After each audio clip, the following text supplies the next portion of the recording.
Yo, yo, yo, yo, what's up mga kaisla? And it's your boy, Island Boy.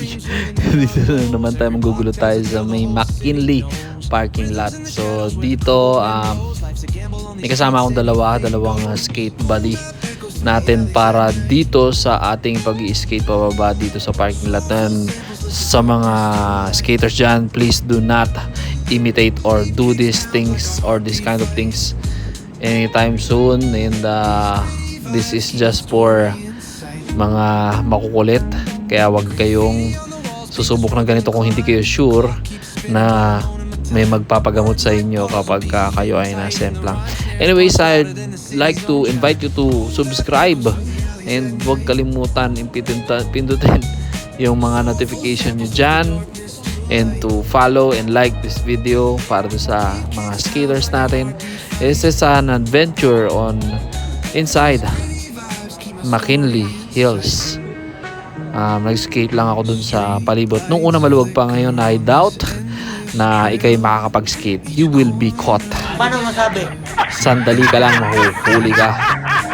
Anyway, this is for those who don't know, I would like to remind you that these are a form of shoes with wheels. There are no regulations.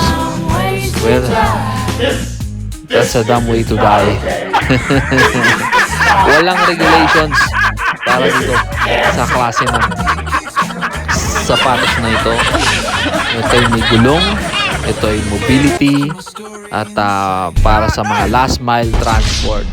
So huwag nyo ligayahin, kundi baka pwede kayong disgrasya ng ganyan. Kaldug. So, yun lang ba ang meron ang ka? advice ko lang is Wala ka na bang iba pa? kapag nag-skate kayo, skate responsibly. Do whatever fits you, the style you skate. You skate inside the ring, inside the mall, or whatever.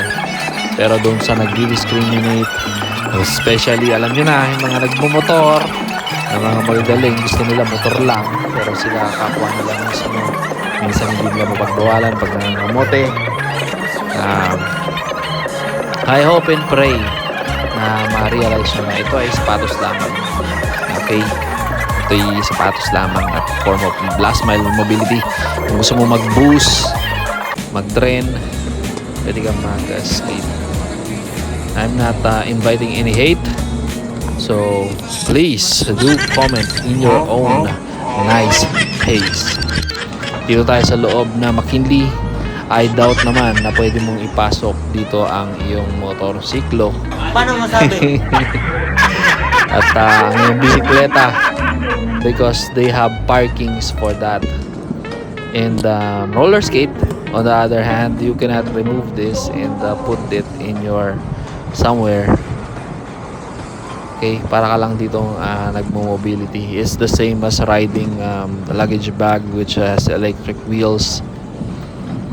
Okay, so we are moving around McKinley.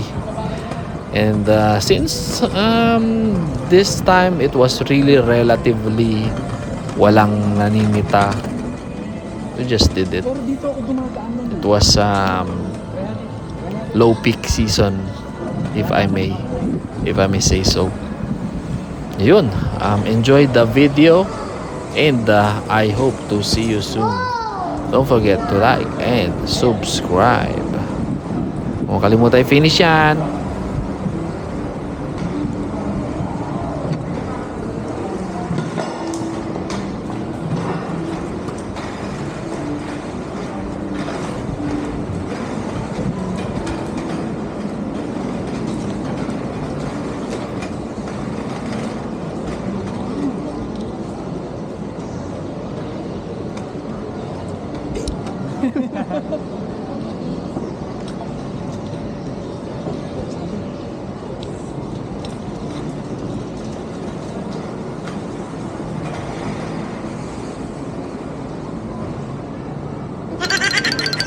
Huh?